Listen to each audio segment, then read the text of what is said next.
Hey everybody, my name is Jake, aka the Pixel Professor. I'm one half of the Pre-Order Bonus podcast, a gaming podcast. I'm also a part-time streamer and I'm an indie game enthusiast. I'm excited to share my thoughts on the game Fountains, which released in December of last year. So just a few months ago. So Many Games is an excellent source of gaming news and reviews, so I'm grateful to provide a review of the game through them.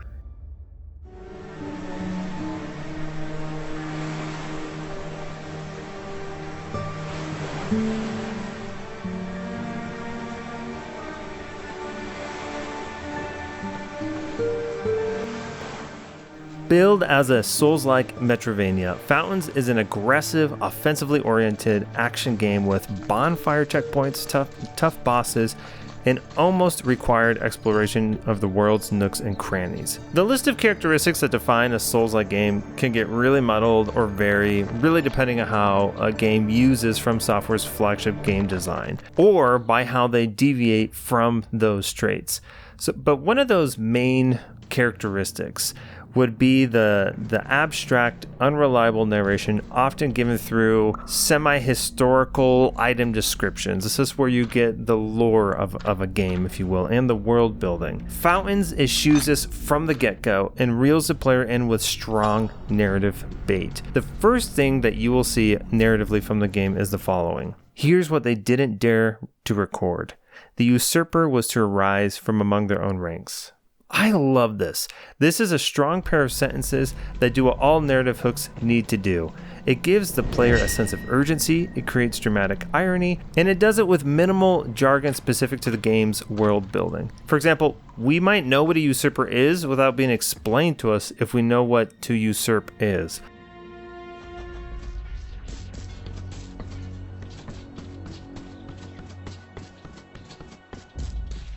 After this informative introduction, we're left to tread where Souls game had trod before. We're in a prison cell, other inmates seem to have lost their mind, and we even meet a knight in a green cape who gives us vital instruction before we leave on our adventure. While I came to really enjoy Fountain's story, the reasons we're given to believe that we are, or that maybe we are not, this usurper that this ominous kind of pair of sentences gives us at the beginning, or even why we're fighting bosses, etc., it kind of comes just too late. The story picks back up around the halfway mark after defeating a specific boss who gives you some more clear exposition. Without giving any spoilers, Fountains does a remarkable job of giving you a reason to fight against all odds in this world and plenty of opportunity to figure out where you stand on the political issues at hand. But the Metroidvania DNA will make for a disjointed narrative experience, with certain world-building lore or plot event details that are locked behind an ability that you may get when that information is relevant or after the fact. It doesn't feel like it builds well towards the finale, despite the good writing and intriguing world. But every step towards the end is firm and inviting, motivating the player to figure out their place in the story. Be warned that Fountains has multiple endings, so your decisions and thoroughness in uncovering the game's mysteries will be measured along the way.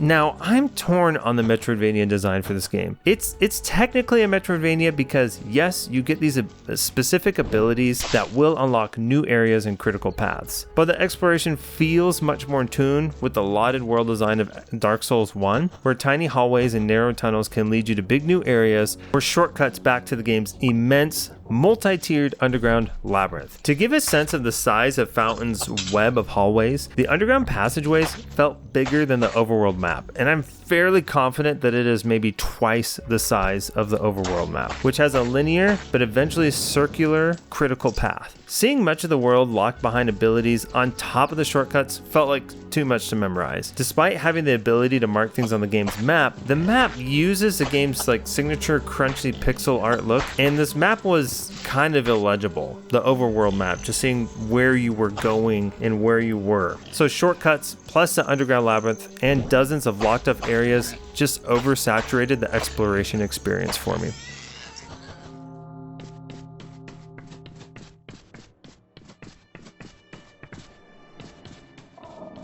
But I am torn on the Metroidvania design, and I say that because it feels great to unlock an area, get through its hazards, and find an item to increase your health or a new armor piece to try. So all those little nooks and crannies that are previously walled off that you get to come back to, that signature sort of design in Metroidvania still feels good in this game, despite it feeling like it was almost an obstacle to get through the critical path. I just don't think it adds to the sense of exploration and discovery that's kind of baked into the general world mapping and this underground labyrinth that pervades all of Fountains.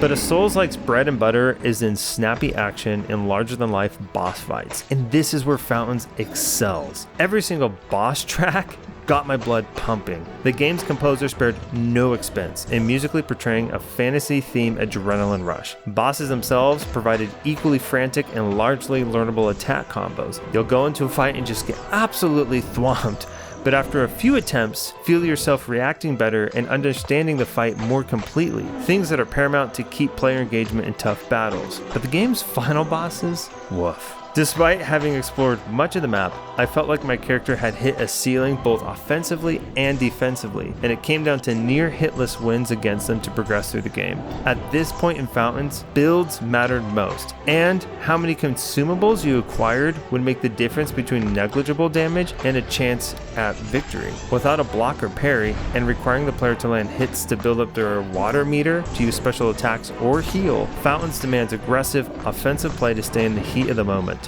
Those healing windows, especially in these final bosses, are very rare. In true Souls fashion, Fountains doesn't guide you much on how to tackle bosses, so it's trial and error to craft a build from the armor, weapons, and items you scavenge to make a difference. For me, the deciding factor was, surprisingly, my consumables and my equipped passive attack modifications. Every boss has an antidote to their attack patterns or style, and it's on you to have thoroughly searched the world to find it and have the smarts to recognize its use value for a given fight. So while these bosses were a whole lot of fun and really well designed, I would say that if you do not take some significant time to explore the game, you will find one or two bosses that feel insurmountable until you have figured out what it is to beat them.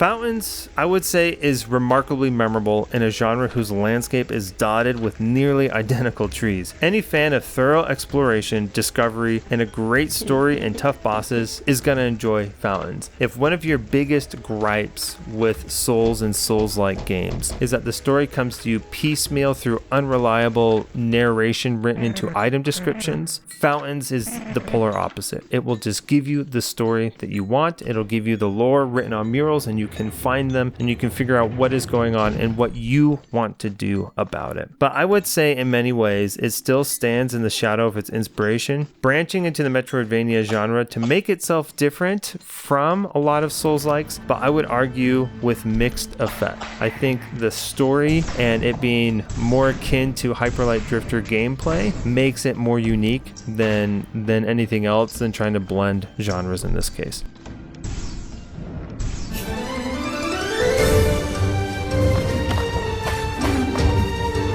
Folks, thank you so much for listening. This is kind of just a short review on Fountains, a wonderful game created and self-published by John Pywell.